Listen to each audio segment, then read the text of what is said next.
Good evening and thank you for joining us. I'm E. McFarland. And I'm Jonathan Whitehead. Welcome to PAC News for Monday, March 13th. The university has finally announced its plans to finish the Tom Benson Chapel. Reporter Dominique Tolliver shows us the next steps to complete the project in the middle of the campus, which has been stalled since last summer. Do you hear that? Well, the Tom and Gail Benson Chapel's construction site has been a bit of a quiet place. The university says they're hoping to change that soon, though, to start construction again after commencement in May. So we've had this temporary chapel in Beauvais for 45 years. And so finally we are now going to build this new chapel. And the idea is, while it is a Catholic chapel, we hope that the beauty and the serenity of the space will be one that will attract students of all faiths and of none. I'm glad that they're finally getting things underway and it's actually going to happen now. Some students still have reservations. I don't want that construction being there my last year of school, especially when I'm graduating. Students say the uptick of planned construction on campus may affect student life and mental health. It is really important to conserve our green spaces, and that was such a beautiful, visually appealing lawn to have that open wide space instead of everything being so crammed in a school that's relatively small in the first place. I want the community to understand how thoughtfully and carefully we've gone about this project. I know that some people might say, is this our biggest need? Is this the greatest priority? But I think as people have learned, it's not just a matter of what are our greatest priorities, but what has this money been given for? This is Dominique Tolliver reporting. The university plans for the space to be a multi-use, not just a Catholic chapel. Father Waldrop says there's even a designated space for Muslim students to say their daily prayer and to meditate. The Loyola administration said Loyola has never had a chapel designed and built specifically for the needs of students and the campus community. The building is scheduled to open spring 2024. By the time high schoolers hit college, most students haven't had any sex education, and Tulane wants to change that. This week, Tulane is hosting Sex Week, a series of events aimed at educating students on sexual health, body positivity, and more. Devin Cruz has more. That's right, Jonathan, and all of this is sponsored by The Well here on Tulane's campus, a student health resource center here. And there's events all week. Tonight, there's one. It's going to be Sex Ed Trivia in the Rothskeller Lounge in just about an hour. And there's also going to be Sex Ed Bingo, so you can't miss that.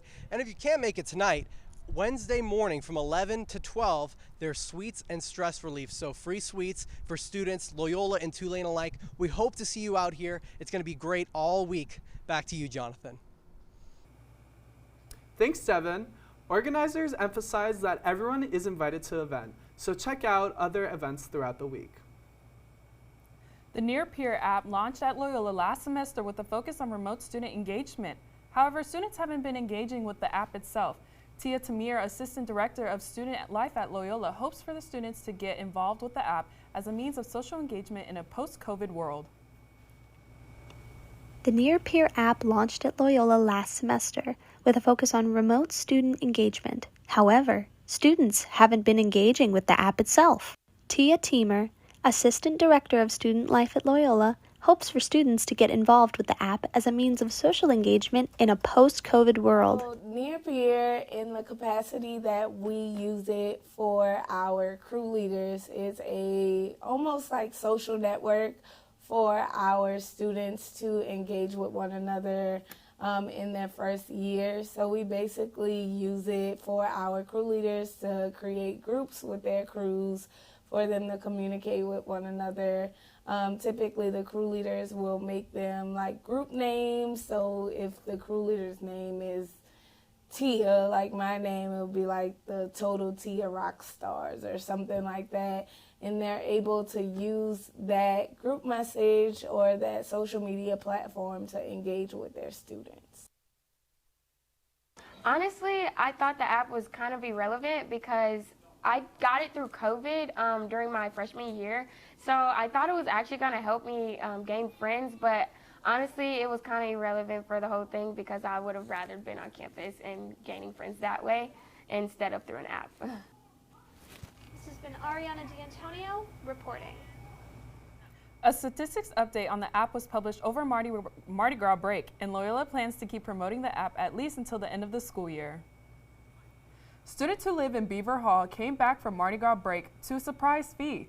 Reporter Macy Batson explains why students are now paying an extra $10 and what they think about it. Thanks, guys. We're actually here right now in Beaver Hall where the vandalism took place over Mardi Gras break. In an email sent by Interim Community Director Aaron Johnson, he said that $10 per student will be charged to everyone living in Beaver Hall, covering painting and cleaning fees. Now, students are deeply frustrated by this, citing a lack of consideration from residential life concerning their financials.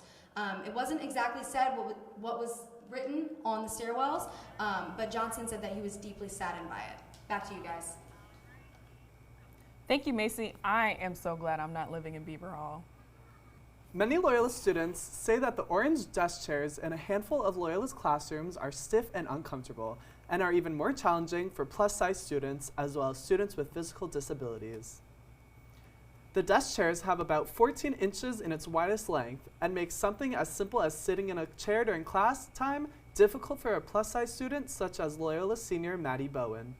Bowen said, "It is embarrassing to have to suck in my stomach as much as I can to be able to squeeze between students who are already sitting down, and that she has to sit with a perfect posture or else the desk cut into her body more." Loyola freshman Blue DeMarco has a similar daily struggle with these desk chairs as he has to maneuver in his wheelchair through the obstacle course that is Loyola's classrooms. DeMarco shared that he has skipped classes simply because of how hard it is to get around the classrooms, and so that he wants Loyola to address these issues or maybe even to pretend to care about his struggles. The Women's Resource Center kicked off with Women's History Month with a leadership etiquette presentation on March 10th. The presentation is a part of series workshops called the Women's Collegiate Leadership Academy. Students learned women-specific guidelines for how to dress and speak confidently in the workplace. Kalandra Corridor, a certified international etiquette protocol professional, led the workshop. According to a Dartmouth study, men speak 1.6 times more often than women in the classroom. The Women's Resource Center hosts events geared towards preparing women with tools to change this narrative. The next WCLA workshop is a LinkedIn branding presentation on March 24th. You may have seen recent TikTok videos about human trafficking, but experts say, don't believe everything you see. Reporter Alexis Maroney shows us why these videos don't tell the whole story. 1 billion people use TikTok every month, and they may have seen videos like this one that claim to educate people about the dangers of human trafficking. Apparently, that's like sex trafficking. Oh, I've seen this TikTok. I have. I've seen them on TikTok. Some said zip ties on door handles were a sign of how people could easily spot and avoid being trafficked. It can happen to like anybody. It doesn't matter like your gender. There's just a lot of ways that traffickers like to signify that this is a person that's an easy target that you could grab and go. But it's videos like these that can also spread misinformation about human trafficking. The go into Walmart and you come out and there's something on your windshield and things of that nature. They're not helpful, and it's just not how trafficking works. Sherry Combs from Covenant House in New Orleans says these videos are part of the problem. Force can play a role in human trafficking, but that coercion is much more effective on a victim than the force itself. In 2021, over 10,000 cases of human trafficking were reported to the National Human Trafficking Hotline. And experts say 90% of those were lured in by somebody they know. That could be family members, intimate partners, or employers. Most victims will tell you that they knew their trafficker or they were introduced to their trafficker and there was a long-standing grooming period. Covenant House helps people that have been victims of human trafficking. We have served hundreds of victims of human trafficking, providing them with safe shelter, moving them to safe houses if necessary. They rely on national groups like the Polaris Project, which collects data in an effort to stop human trafficking. They want people to know what really happens to survivors. There's always that whole phase of manipulation and making you feel like you're the only one in the whole wide world, right? Alexis Maroney reporting. If you've seen videos like the ones shared on social media, the best thing you can do is stop the spread. To stop the spread is take a second and report them. Coming up, reporter Caleb Moyer provides us with the weather forecast for this week, and Chloe Caudle takes us to the Tulane Book Fest. Also, seafood prices are rising. See how much more you'll pay for crawfish, shrimp, and more.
And kicking off our weather this week, we got a consistent 66-degree weather moving in on our Monday evening. Now, we had some record-breaking heat last few weeks. If you're not a fan of the heat, 66-degree weather is our high for today, and it's going to stay that way for Tuesday, Wednesday weather over here.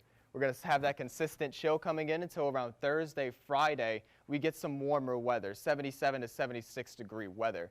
Now, Friday, if you're heading out to that Irish Channel Parade, expect some severe weather warnings. We got about 95% chance of rain expected up until we're moving into the weekend. That severe weather is bringing a cool front in to about 58-degree weather, and it's going to stay that way throughout the weekend. So Sunday evening, if you're going out for that St. Patrick's Day block party, you can expect some nice chill weather. Just bring a little coat. It's going to be a little chilly out there. Not too much rain on the forecast, but that's about it. All right, back to y'all at the desk.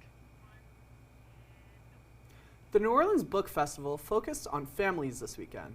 Reporter Chloe Caudle shows us how the fest put kids in the spotlight. Reading, an important skill for kids to learn.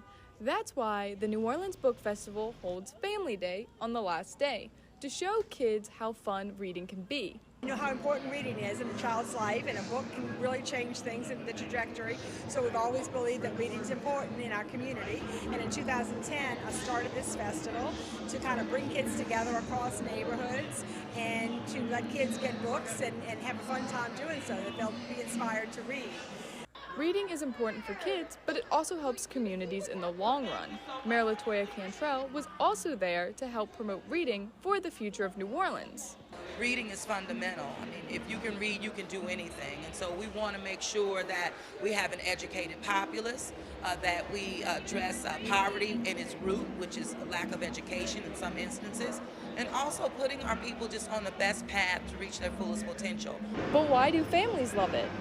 Because books are great, literacy is important, getting them out of like the digital world and using their imagination, all that is awesome. And then secondly, because festivals are spectacular, right? We're here, we're in New Orleans, it's part of our culture, getting out, getting part of the community, getting to be around people and doing all these things. And we want to get them out and doing that so that they know, like, hey, this is our city, this is what we do, this is how we celebrate what we love. This event helps promote children's literacy, so make sure next year to book it here to check out the event. This has been Chloe Caudle in New Orleans reporting. Thanks, Chloe.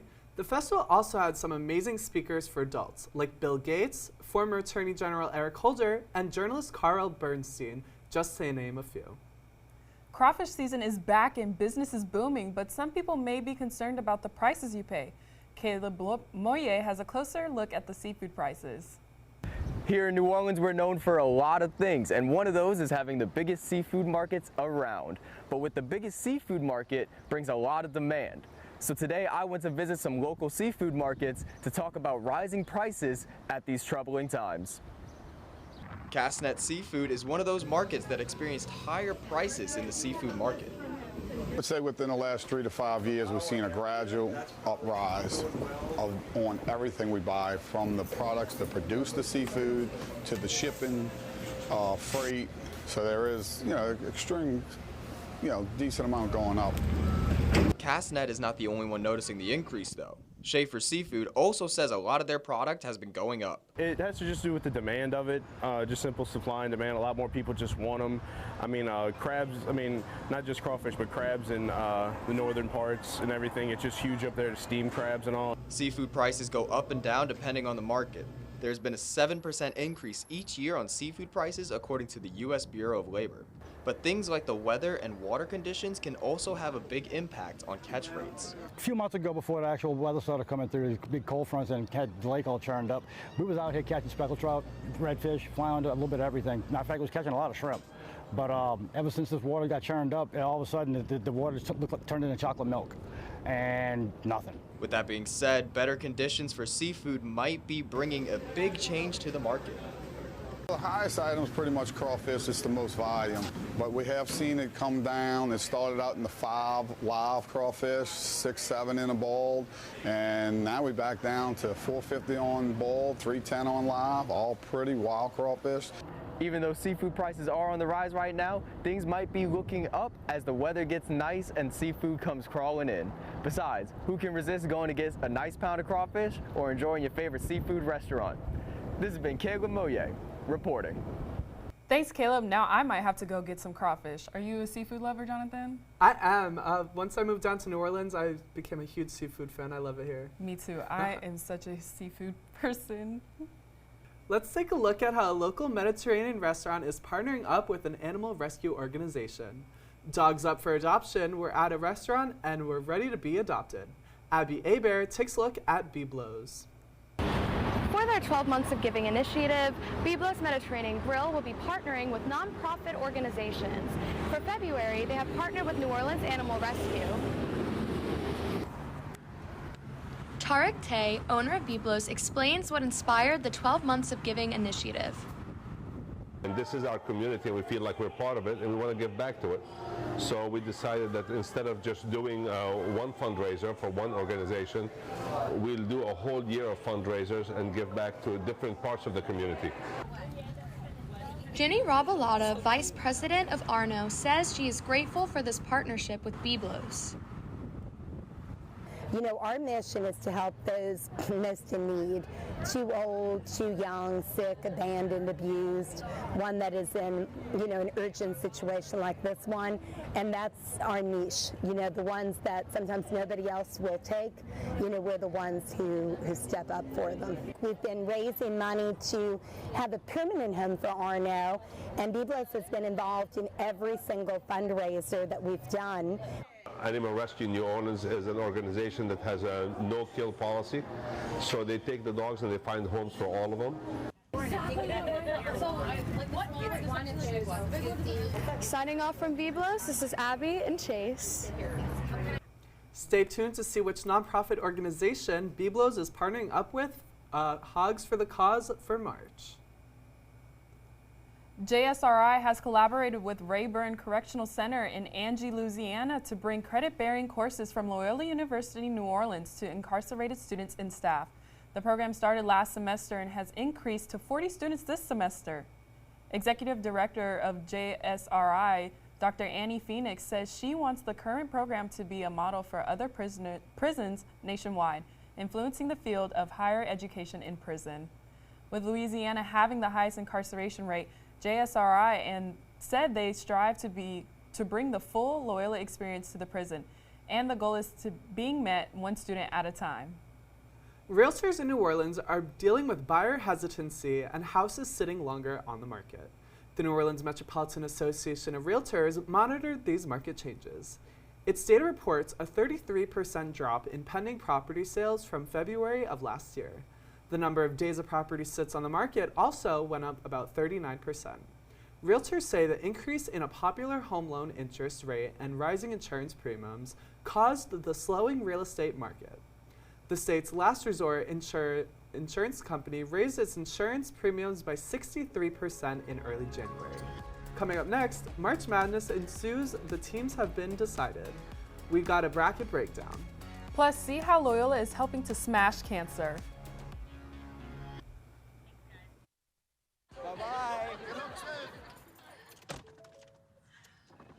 Hi. Hoping for a crisp breeze to help keep you alert. Oh, he took a sip of water too. That'll probably help. You were probably going to turn down the radio too, so you could focus, right? Probably okay isn't okay. Right. If you see a warning sign, stop and call a cab, a car, or a friend. I think the water line is what really drove it home. I blew on him. Now in sports, quarterback Derek Carr leaves the Las Vegas Raiders for the Big Easy. Carr signed a $150 million contract with the Saints this past Saturday. Head coach Dennis Allen and Carr have worked together in the past and were Allen's top pick for quarterback. And New Orleans gave him and his family a warm welcome. The Saints have lost David Automata and Shai Tuttle to two NFC rivals. Both players are defensive tackles and have signed big deals. Automata is going to the Atlanta Falcons for $35 million for 3 seasons, while Tuttle is going to the Carolina Panthers for $13 million for 3 seasons as well. March Madness brackets are up for all college basketball fans. The #1 seed in the East is Alabama University, but the team to watch in the East is Duke, with their new head coach, Jon Scheyer. The West has 2 teams to look out for, #1 seed Kansas University, who won it all last year, and UCLA is always a favorite. Tip-off is tomorrow in Daytona, Ohio at 6:30 p.m. The first game is Missouri State versus Texas A&M. The Loyola men's golf team is competing at the Cary Collegiate Classic today and tomorrow in Hattiesburg, Mississippi. The team got off to a rough start in their first round and is currently sitting in 10th place after the first 18 holes. Sophomore Trey Ponce played well in his first round and fired a score of 2 under par. Ponce is currently tied for 4th on the individual side and with 2 rounds left to play. To keep up with scores, you can visit LoyolaWolfpack.com. The Smash Cancer fundraiser is happening on March 26th at the City Park Tennis Courts. This event is a 12-hour tennis-a-thon founded by Loyola University New Orleans tennis player Issa Leon. This is the 2nd year the event has been at Loyola, and so far this year the event has raised $5,000. All proceeds benefit the Stand Up to Cancer Foundation. You can find more information on the event's Instagram page at smashcancer_Loino. This has been Chloe Caudle with your Sports Report. Coming up after the break, see how one Loyola sorority is supporting girls on the run. Plus, spring means festival season in South Louisiana. We've got sights and sounds that celebrate local cultures. Hey world, I have a quick message. It's about safe driving. All right, let's go.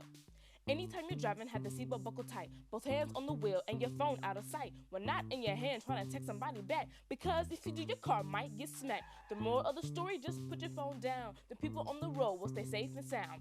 Put your phone down, put your phone down. People on the road will stay safe and sound. Yeah.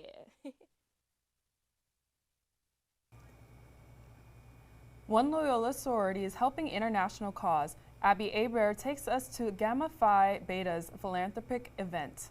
Gamma Phi Beta, a sorority on campus, hosts Moonball, a kickball tournament for their philanthropy annually. I am here at the scene today. Let's check it out. There you go. There you go. Run it. Tiger Emma! Go, go!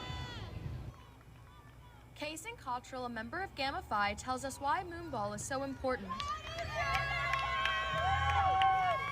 So our philanthropy that we work with is Girls on the Run New Orleans. So Moonball is our big kickball event where we raise a bunch of money for international, like Girls on the Run, so that they can, you know, build strong girls, because that's our mission. Member of Gamma Phi, Fallon Harden, explained how much Girls on the Run means to her. I think it weighed on me a lot as a child, growing up and thinking I was never as good as the boy next to me. So it's really important to me to be able to foster that mindset of we're just as good, we're just as strong in young girls. I am strong and I am me and I can do whatever I set my mind to. I really want to instill that in any young girl that I come across. I want them to feel that same way.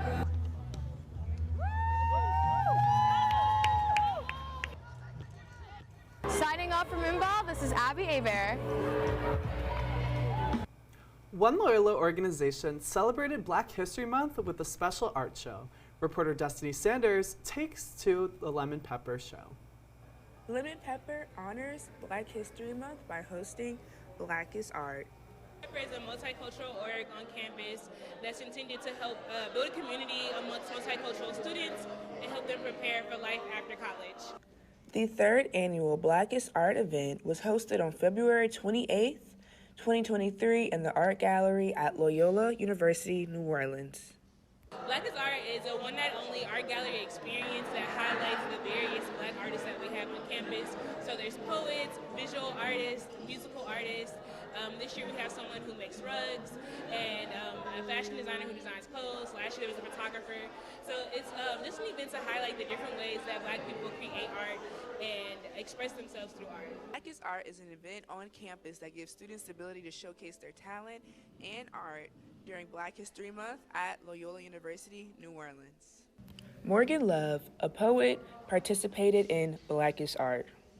I think Black art is important. I think it's needed and necessary. I think a lot of times it isn't showcased the way it should be, especially not on college campuses. So to be a part of something like that, something like this that can showcase that art and showcase that talent is something I have an honor to do.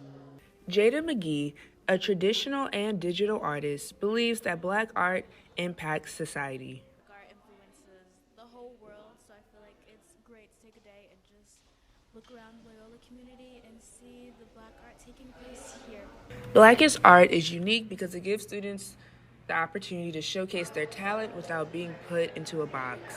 To see the different types of artists that we have on campus who might not be in the arts, and then also it's giving a space to artists that don't always have a lot of space. This is Destiny Sanders, Loyola University, New Orleans. Louisiana's festival season is in full swing. Reporter Ray Wahlberg takes us to the St. Bernard Parish where one festival, Fiesta de los Isleños, celebrates a Spanish community that is slowly disappearing. The St. Bernard Parish descendants of the Canary Islands say their Fiesta de los Isleños is more than just a festival.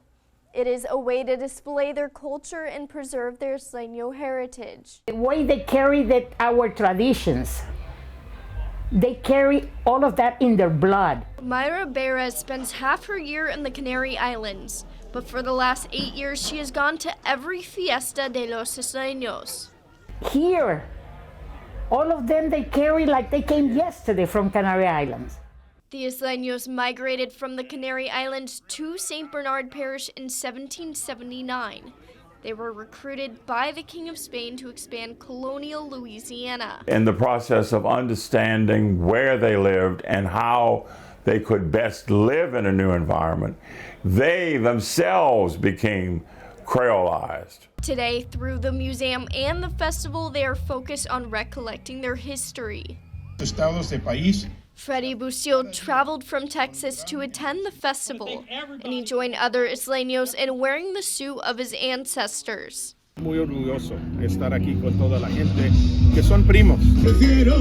Fiesta goers sang along to live music, soaked up the sun, and sipped on sangria. It's really good. Vendors dished out Spanish specialties like Sopa vieja, croquetas, and plátanos isleños. On the other side of the festival, Isleño artisans were hard at work, weaving Tenerife lace and hand-carving Bayou Craft duck decoy. These traditions are proof that this almost 250-year heritage survived the test of time. But with the dying Isleño dialect and the threat of land loss, Isleños are anticipating a bleak future. All I can say is that so long as there's land for us to be on, we will be here. Reporting for the Maroon, Ray Wahlberg. We'll hear more from Highland and other Isleños next week on how their community is responding to the threats in its Canarian culture. Thank you, Ray. Spring also brings the reopening of a lower Ninth Ward culture gem. Kayla Moye has more on the Box Music Village. It may be quiet now, but in a little bit, this will be a city of music. Welcome to the Music Box Village, where music is made by, well, anyone. Within the city of New Orleans' 9th Ward is a bustling city of sounds vast and unique buildings. But what is the Music Box Village? The Music Box is really a unique, cultural music making venue in the city. All the work that we do is tied to our mission of bringing different diverse audiences together. This little village has some real quirks to it, though. This community in New Orleans has been building musical architecture, houses with secret sounds, all the different ways you can make sounds, you can find them here. Music Box Village has always sought to bring a sense of wonder and play to the lives of folks here in the Bywater, in the 8th and 9th Ward, and then further and beyond in New Orleans. The Music Box Village is a little city of its own that people need to see. Check this out.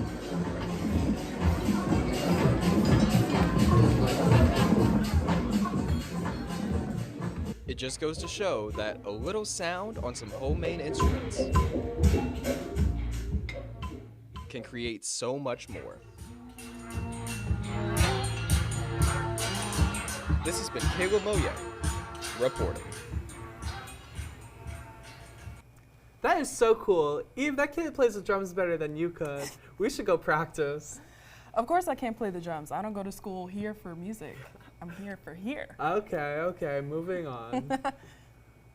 Cabbage kilts and kisses on the cheek. Every year, hundreds of men parade up Magazine Street and St. Charles. The Catholic faith is close to us. The Irish culture is close to us. And the Irish heritage is close to us. And of course, the Irish Channel. Burke says the parade is a celebration of a long history. Most of the Irish people came over here in the 1840s and 50s to get away from the famine and the British, and brutality that the British were giving the Irish people at that time. They came over here for freedom, and that's what we celebrate. We celebrate that Irish freedom. Burke said the club raises nearly $50,000 a year for charities such as St. Michael's, Mercy and Endeavors, Crohn's and Colitis Foundation, and the Gleason Foundation. The New Orleans German organization, known as Deutsches Haus, sponsored a St. Patrick's Day celebration this past Sunday. Irish food, music, dancing, and Gaelic blessings started off the day. The house believes in celebrating all cultures and communities within New Orleans, not just the German. The stories of immigrants are all intertwined and should all be told together, says Deutsches Haus President Keith Ullendorf. To continue their Irish celebrations, Deutsches Haus is holding one of their Coming to America lecture series this Sunday, March 19th, about the Irish arriving in New Orleans. The event will be free to the public, so visit the Deutsches Haus website for more information. It looks like that's it for all the news today. Thanks so much for watching and enjoy your evening.